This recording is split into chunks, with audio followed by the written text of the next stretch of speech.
I think Reclaim plus zkMe is critical. And one of the features I wanted to highlight is actually the launch of our proof of accredited investor check. If I checked as a bank that you're an accredited investor, I cannot just tell another bank like, trust me, bro, this investor is someone that can be trusted. I think anything that is valuable should at least have the optionality to be self-sovereign. The value proposition is not decentralization. The value proposition is not privacy. It is removal of data liability, and it is like reduction of cost.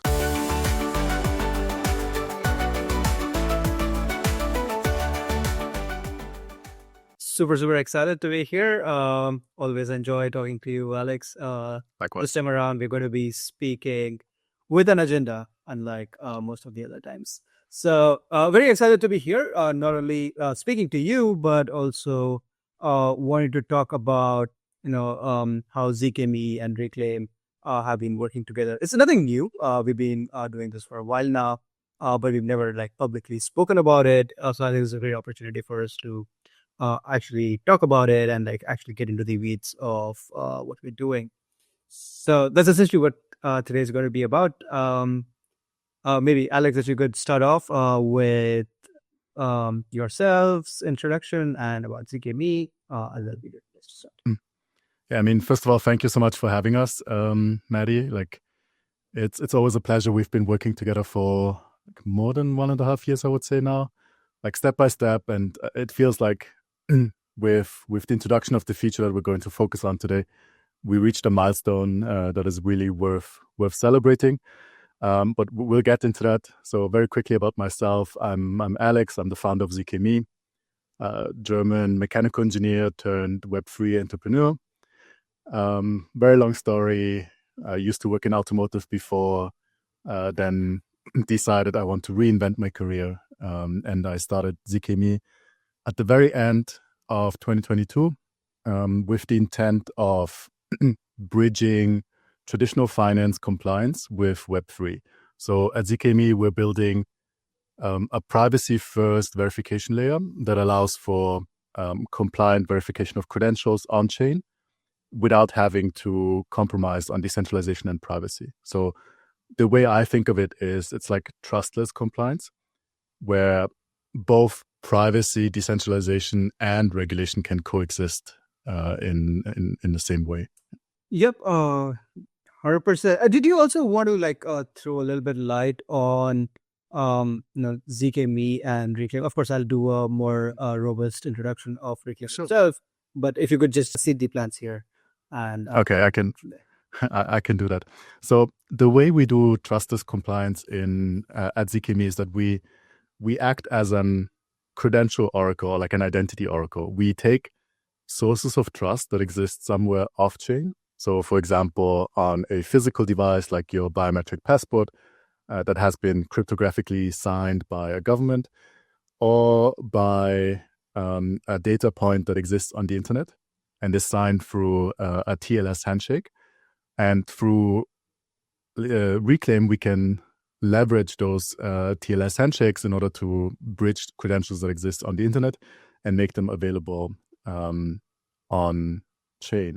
So you can think of the Reclaim zkMe partnership as two partners within a supply chain of trust, where Reclaim is the source of trust and zkMe is the oracle that bridges that credential on chain and makes it reusable, stores it for time, and also verifies it against legal requirements.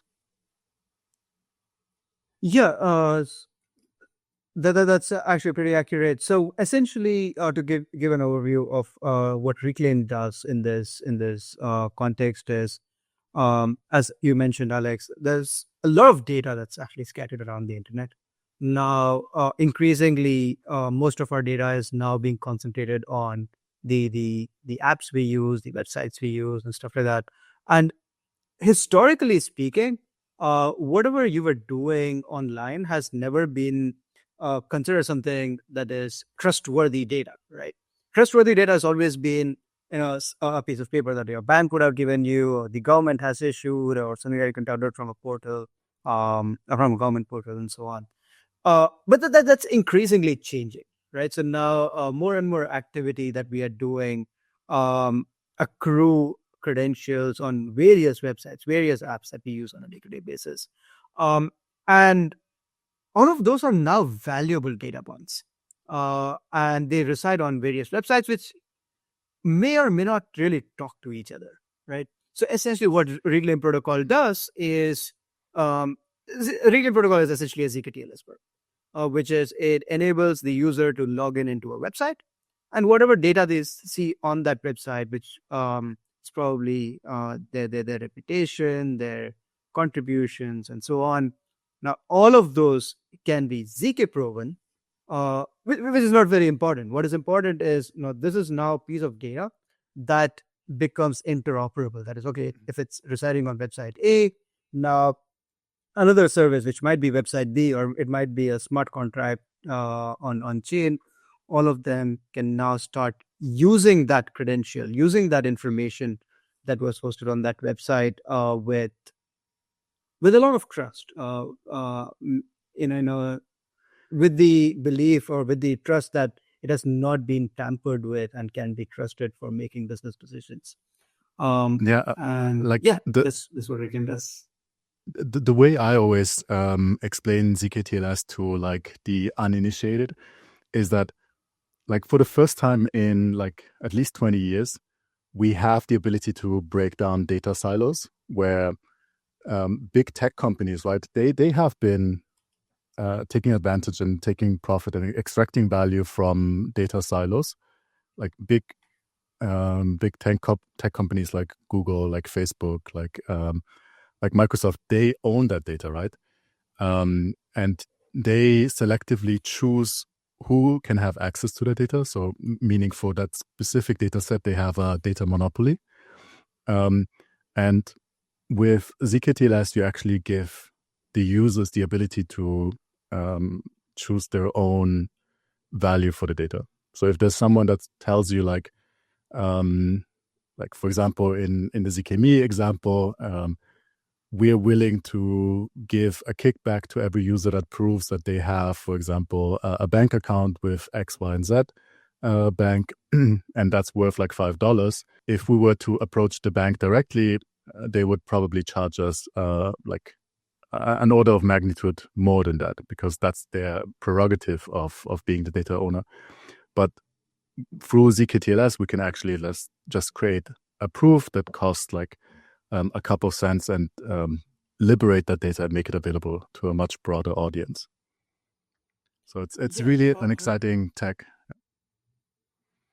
Yeah, 100%. In fact, while you were giving this example, another thing that came to mind is, if I may take this detour, is the other side is also very important, right? So, okay, fine, you have these data silos which are now being broken down, but as a consequence, there are new kind of applications that become possible, which leverage this data that is now being freed up. I think that's also where zkMe is an important layer on top of the zkTLS. That is, okay, fine. There are these pieces of information that are now liberated, as you said. But how do you make the liberated data actually usable? Not only usable, but also usable across multiple user sessions in a way that does not compromise security, privacy, and all these other things that we care about. Yeah, I think that's very, very exciting.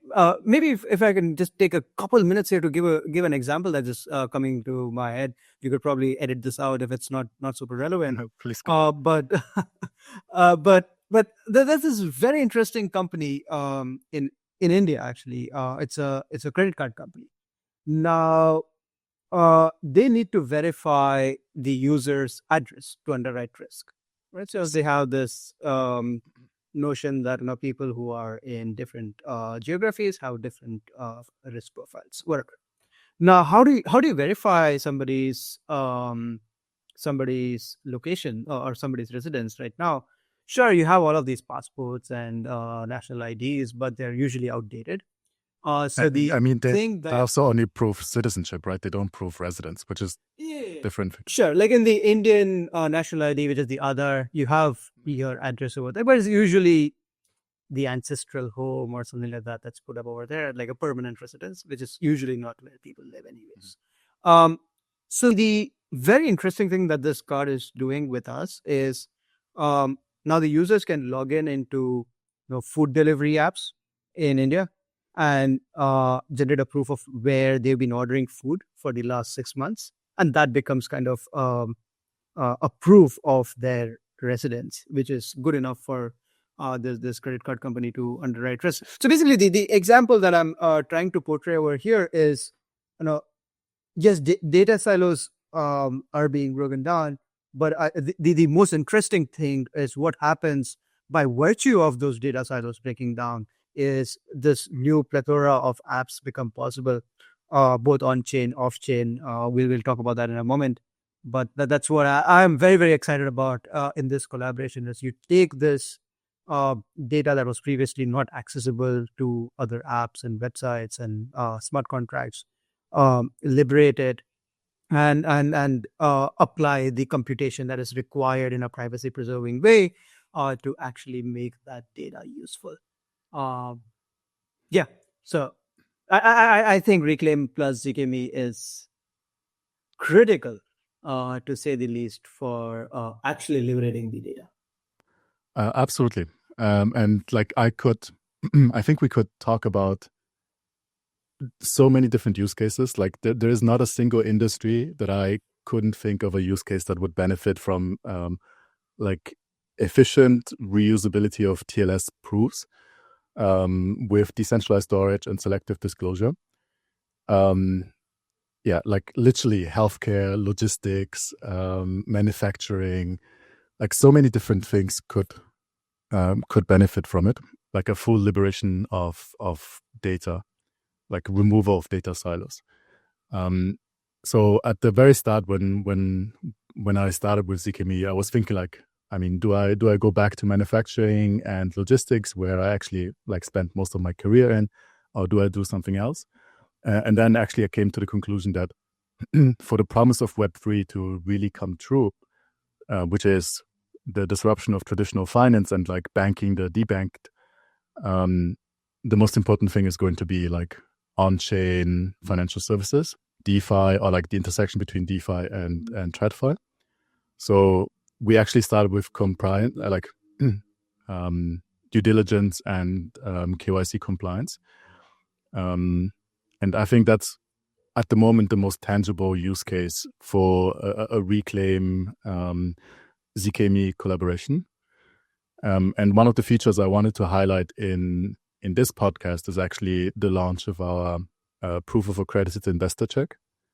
And maybe that's something that we can spend some time like really diving a little bit deeper, because in my opinion, it's going to be like revolutionary to the way finance is handled on chain.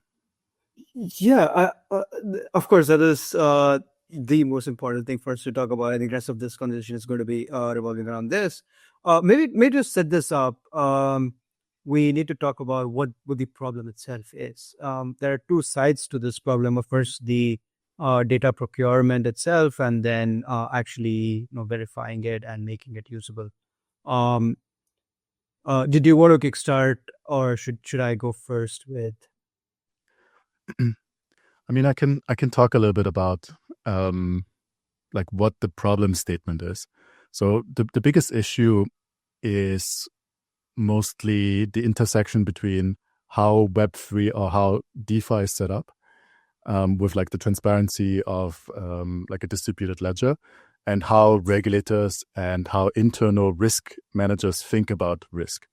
So typically, especially when you do like issuance of securities, especially in the US, there's like a whole list of things that you need to do.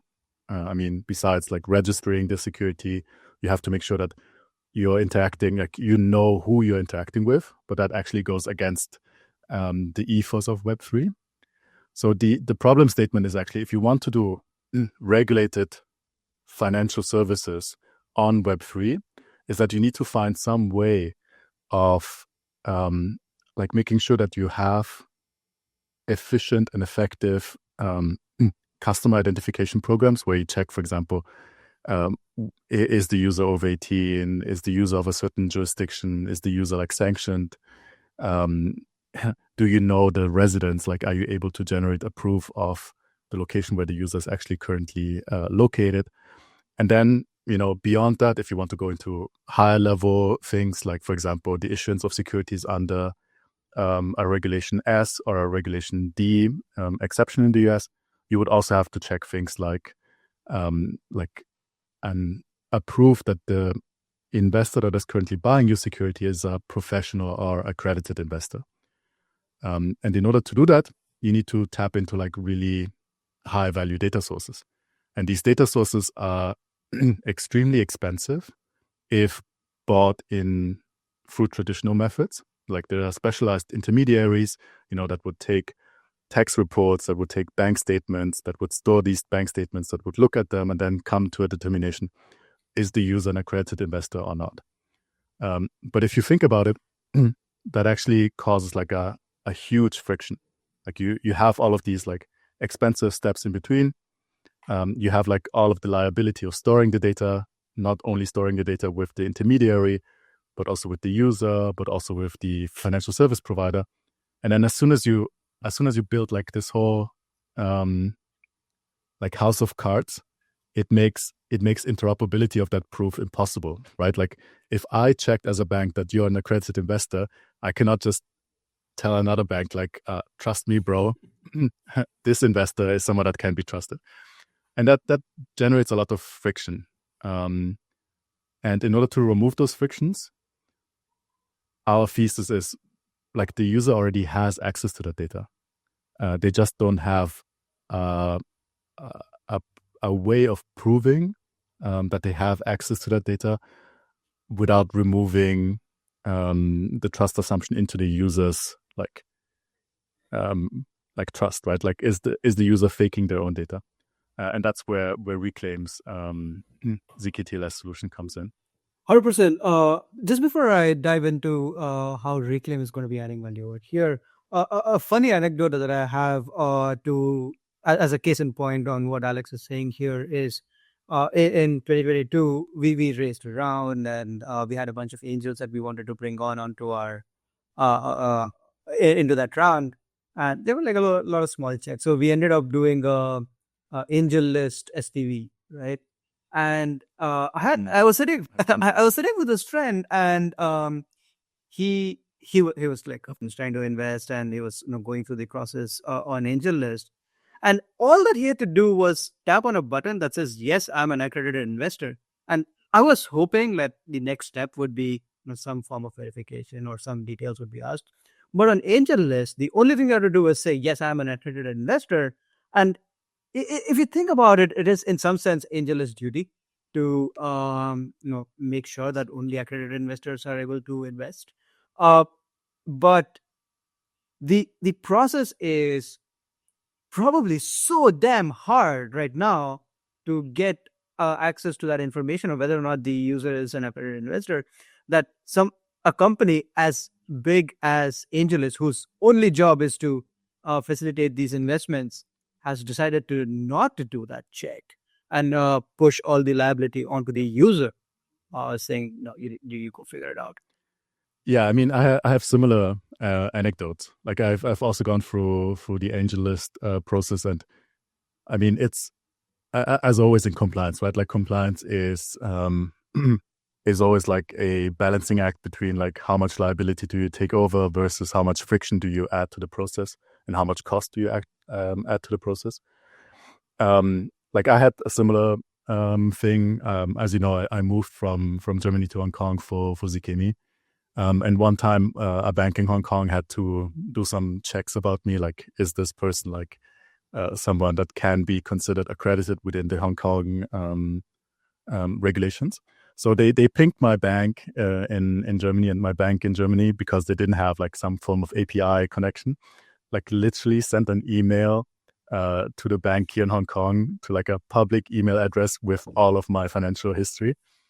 And that was actually one of the triggers for me to think about zkMe, because if that's the way like multi-billion-dollar bank communicate with each other in order to generate proofs, there must be a better way. And like, I'm super proud to be able to offer that better way. Yes, I think, yeah. Then after a point, it just gets hilarious how a lot of these companies Yes. work. But anyway, coming back to how Reclaim is contributing to the system is now what constitutes an accredited investor. It's also like there are like various ways you can be an accredited investor. You could have net worth yourself. You could have like high salary. You could be owning some property, or you just have a lot of net worth, or you're along with your spouse, you earn a lot of money. So there are like various ways that you could qualify to being an accredited investor just in the US. Now, again, like Alex, what you were saying, if you're an accredited investor in Germany, now you move to Hong Kong. So now this information needs to also account for your net worth in Germany, probably, right? So there are like all of these sources of information that exist, which by in itself is probably good enough to prove that you're an accredited investor. Like if you have $1 million in your bank account, like in your savings bank account, like it's almost trivial to say that you're an accredited investor, right? So what Reclaim essentially does is, because of its versatility in being able to generate proofs from various websites and for various data points on those websites, now you can prove that you have a net worth, you have a combined income with your spouse, or you have like so and so property in Germany. Now all of these data points can now be captured, but because of the same underlying principle, that is, this data is available on some website, right? We just need to go generate a zk proof for that, and almost just pass it on to zkMe's compute layer, in which you can do this post processing of, okay, fine, this is the data point. Okay, what Reclaim protocol would do is it would give you the raw number. It wouldn't say Alex has more than $1 million. It would say Alex has $1,433,000. I can imagine is probably considered PII, or there might be others PII in that case, right? So it's not something that we can put on chain for sure. Not only on chain, like even if you were to process this off chain, there's a lot of compliance that will come with having to store PII. So taking the raw data that is shown on a website, generate a proof for it, and now it needs to be post-processed so that it can actually be used in a bunch of use cases like lending or investing or whatever. Yeah, and that's exactly where zkMe comes in, right? So the way the technical workflow or like the user experience would be is that you would have, for example, let's say an AngelList competitor that needs to check, are you an accredited investor? Then as soon as the proof is required, they would ask you like, dear user, please log into your, for example, IRS in order to generate a proof. There's like a small disclaimer that tells the user, even though you're accessing IRS, like the AngelList competitor would not have access to the PII data. Then we would trigger a Reclaim plugin that actually gets the TLS, generates a proof against like preset circuits that say like, okay, according to these criteria, you are accredited or you're not accredited. Then the zkMe plugin, which is running locally on the device, would actually receive that data and then do two things. So we would, one, encrypt it locally so that we can fulfill the data recovery requirements that are like actually legal requirements. If you do a KYC, if you do an accredited investor check, you actually must be able to store that data or like have recoverability for that data for like at least 5 years. So we're encrypting it so that it can be stored in a privacy preserving manner. That's the first output. Then the second output is we take the proof that is generated by Reclaim that contains PII data and anonymize it to a question set that is like either a yes or a no according to the requirements of the specific customer, and then only disclose that yes or no to the customer. So, for example, the angel list competitor at the end of this process would just receive like wallet 123 that is not connected directly to any name or anything else, so it's pseudonymized, does fulfill your eligibility. And that's all that happens, right? So from the perspective of the customer, it's also completely data minimized. Like that competitor does not take the liability of all of the users' data being stored somewhere, being potentially exposed to malicious actors and so on. And then down the line, zkMe makes sure that this one credential that has been pseudonymized can then also be used for additional service providers within the same ecosystem. So let's say you invested into an angel round via that one fundraising platform, and then down the line you want to maybe sell the equity that you acquired on a secondary market, and you need to prove that you actually are, like, you allow someone to buy the equity. You could reuse the same credential that has been generated by a reclaim, and not have to go through that like high friction process of logging into your IRS, generating the proof, uploading your passport. All of those friction points, right, that if you think about it, caused like more than 40-50% of drop-offs are just eliminated, right? So the promise is you create this ecosystem of financial services that are completely and seamlessly interoperable because they accept the same like trustless setup for credentialing. Yeah, I have a couple of comments here. So for first up, I think it's best to think of this as a login with button for every website, right? And this whatever Alex just mentioned is part of like one single SDK, right? So from the developer's perspective, we are just integrating one SDK. It just so happens that there are like two companies whose solutions are being offered in that SDK. But for the developer themselves, all that they need to care about is, okay, these are the data points I need to process. This is how I need to process it. Just tell me a yes or a no after doing all the process, or whatever the business use case for that might be. The thing that is extremely interesting is that probably like Alex, you and me, we care about privacy. Okay, now we don't want to like intrude the privacy of our users and something that we care about. But the hard truth is a lot of people do not care about privacy. No. So I always try to evaluate from this lens that let's assume that nobody cares about privacy. Is this still valuable? Because that is when there really exists a business. And the answer to that is a resounding yes, but for a very very different reason, which Alice you just probably hinted at in a passing comment is compliance. Now, the moment you are having to process this information as a company, now you are going to be subject to all the GDPR laws, right? And as a company, you want to stay away. Like if you just get the flag, yes, this person is an accredited investor. From a compliance perspective, it's way more simpler for you to manage this product. So from a compliance perspective, I think it's a question that comes up again and again when we are speaking with our customers.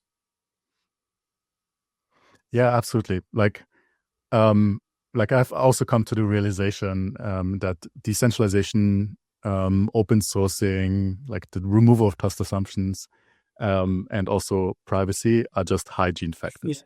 Yeah. Like no company in the world will choose a solution just because it is private, and no customer, like no end user in the world will choose or like very few will choose a solution just because it is private. I think the real value proposition, as you mentioned, for businesses is very clearly like I think access to data that they would not have been able to have access to. the reduction of cost, because all of this is like fully programmatic. It doesn't involve like 5 people looking at paper and like coming to an evaluation. Is like that paper trustworthy or has it been photoshopped? And then very, very importantly, and I think this is also going to make the solution really attractive to Web2 companies as well, is the removal of both data liabilities and compliance liabilities. Like if you do not store the data of the user, you cannot be liable for the data that you don't have, right? So that's going to be a game changer, in my opinion. And within a couple of years, we'll see a lot of financial service providers shift from the way they do customer identification right now to how we envision customer identification to be done in the future. And then I also like one thing, because I think a lot of listeners are going to be retail users themselves. For the first time, we can actually like attach a real value to a credential, right? By making the credential truly self-sovereign, right? The whatever credential is created through the workflow that we just discussed is actually owned by the user within their own self-sovereign identity wallet, like a wallet that you own the private key of. Makes it so that users can attach a value to it and say like, okay, I own this credential. You want the credential. Like, how much are you willing to pay for me proving that credential? It just turns the table around and gives users, or like whoever is the holder of credentials, the ability to monetize that credential. So I believe even though end consumers might not care so much about privacy, they will care about the monetary value of data. Like if we just like pause for a moment and think about, like providers like 23andMe that are making several $100s per genome that they own of their users, or Google that makes like almost $100 per user in advertisement revenue per year. That's all value capture that at least a certain fraction of that could go back to the user. And that's like my long-term vision, is to make a data economy that is a little bit more equitable. For sure. Hey, you have a very interesting point there, Alex, around self-sovereign credentials. I want to really double click on this, and here's probably my view on self-sovereign credentials. Is I think anything that is valuable should at least have the optionality to be self-sovereign or self-custody. And then that is honestly what really got me into crypto. What really got me into crypto was there was this open source project that I had contributed to, and there's a bug bounty or whatever that I was supposed to get. And I was in India back then, and I'd given my Swift details. Okay, fine, just transfer money. And they transferred the money 3 times, and it was sent back by my bank, because my bank did not have any way to categorize this payment of bug bounty for an open source project. Now, it was my money. We've already done the legal work that needed to be done. But this other company could just not send me money. It was my money, but it got stuck because like somebody else did not have the competence to deal with it. And eventually that company sent me Bitcoin, and it was like done very, very swiftly.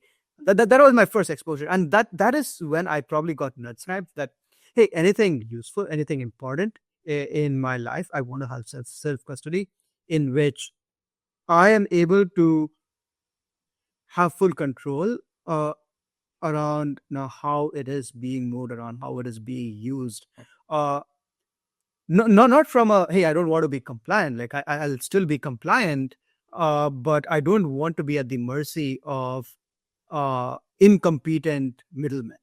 That is what is extremely important. Absolutely. As we go forward on this path, I think verifications and credentials are going to be increasingly more important, or probably are already very important in our lives. Like if you want to apply for a visa, or if you want to open a bank account, all of these super valuable things that we do in our society are all dependent on verifications. So I think not having verifications in your own custody is a little, makes me a little jittery. Absolutely. Like, oh man, I could talk so long about this, but like the first, or like the most recent example that comes in mind is actually the Digital Markets Act in Europe. So I don't know if you've heard about this, but there's like a new law in the European Union or like European Common Market that says that if big tech companies own data about yourself and like are creating advertisement or like specialized, individualized products, they actually have to offer the user the option of opting out of the personalization. Um, and no big tech company has currently implemented something like this because, in my opinion, they actually completely lack the ability to be able to do that. Like all of their product is built around the ability of, owning who you are as a user. And I'm just envisioning like all of this value that is currently captured, right? Like Meta was just fined like I think like 500 million euros by the European Commission for owning that data, not giving the user the ability to opt out. And yeah, I'm just envisioning a social media of the future in which I am the user. I own those credentials, like that. I own the like a very cool example is like I own my credential that I'm a pro gamer. I own the credential that I'm like an anime fan. Plus, also the ability to prove that I'm an accredited investor.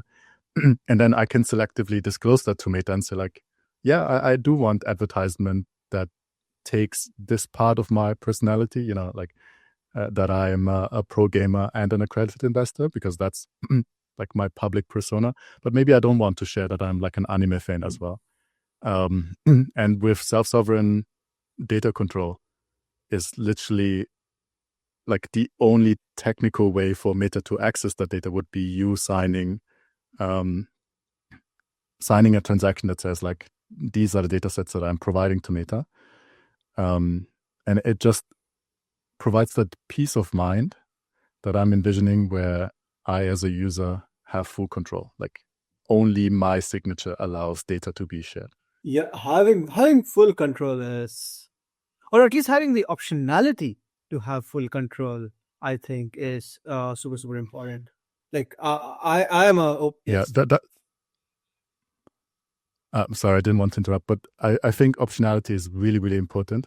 Like so many times in Web3, I think the industry has missed the opportunity to provide easy on-ramps because of the black and white nature of how things are approached. Like I think both of us have been talking to a lot of like Web2 companies because I think both of us share the vision that for Web3 technologies to be used on a broad spectrum, we will have to provide a feasible on-ramp for existing users, existing companies to come onto Web3. And the only way to do that is through like optionality, modularity, and also maybe less of a black and white approach. So for example, at zkMe, what it means is that we provide our customers the option to decide whether like data is provided in plain text rather than pseudonymized. Obviously, the user is informed of that and has to approve if plain text is shared. But it provides like a spectrum where maybe like, for example, payment providers that have connections with like a Swift system, right? Or a MasterCard, a Visa, they would never accept a zero knowledge proof that just says like, yeah, like anonymous 1 over 18 is sending to anonymous 2 over 18. But maybe they also still want to use zkMe, so we give them the optionality to request like plain text information. Same for decentralized storage. Like we provide the optionality to say like, okay, if you get the approval of the user to store data in plain text on your own server and you take the liability for the data that you're storing and you get the explicit approval of the user under your terms and conditions, then yeah, you can opt out from decentralized storage. And I think that's the way it should be done. Like take the best of Web3 and then try to combine it with existing Web2 restrictions. 100%. I think being this B2B company founder is very humbling in that way. That you even though in an ideal world we would have done things a little differently, but hey, that's not the world we live in, and you have to find the balance between what already works, and giving people, as you said, an on ramp to the new future. I think that's incredibly important. Yeah, and I mean, just to ramble a little bit about being a B2B founder, like you have to be really, like you have to really understand what your value proposition is. And yeah, the value proposition is not decentralization. The value proposition is not privacy. It is removal of data liability, and it is like reduction of cost and friction, right? And that's what you need to be able to sell. And yeah, I'm increasingly confident that if you stand for those value propositions, Web2 companies will increasingly understand that, because those frictions exist, right? Like the example that I told you previously with like emails being sent internationally. That's also like a huge, yeah, it is. It's a huge headache for both banks as well, right? It would be so much easier if they just had like a distributed ledger that says like, hey, dear user, I don't care what you do in Hong Kong. Like, here's your proof. Go and do your things. And the same for the Hong Kong bank, right? They would say like, yeah, this is a cryptographically signed proof. I can publicly check the proof. I don't care. Like, even if I don't trust the user, like faking their input, the user cannot fake that cryptographic signature. So I accept it without having to send like 5 people looking at. That's the power of crypto, right? That is, even though this bank in Hong Kong may not trust the channel through which data was transferred from the German bank to the Hong Kong bank, but because it is secured by cryptography, it almost made that piece of data, which was on the German bank's database, to become interoperable with the the Hong Kong bank. And probably crypto is the only way to do this, because the moment if you say, hey, we're going to transfer this data, but there's this other entity that resides in, I don't know, Switzerland, you need to trust this entity. It's I don't see that landing. It just makes things even harder for people to make that switch. Yeah, I mean, we've in the last 3 or 4 years, we've seen what happens if you trust like centralized entities too much for global payments. I mean, we all know there's like a couple of providers that handle pretty much all international payments in the world, and those, if they are centrally controlled, they provide like leverage over players, and in my opinion, that's not going to last very long. If there's a solution that just opens up that and like removes that control. 100%. Yeah, I don't want to be, at least personally, at the mercy of incompetent people dealing with assets that are valuable to me, both money and credentials. So, yeah, very, very excited that the second part is also beginning to get solved through this partnership, and very excited for the future that we're going to be building together now. Absolutely. Likewise. Like, I mean, thank you again for having us. It's been a really interesting time working together with you. Like I personally believe zkTLS is, or like zk in general, is more important than distributed ledgers. Like there's so much use, and I know big tech is actually more actively looking into zkPs than they are looking into distributed ledgers. And I personally don't see any provider currently better positioned than Reclaim. So it's been really fun working together with you, and really looking forward. We've learned so much in the process of this partnership. I don't know if you remember this, Alex. The first meeting that we ever had, the statement you made was, don't touch KYC, because it's a very big, hairy problem. Super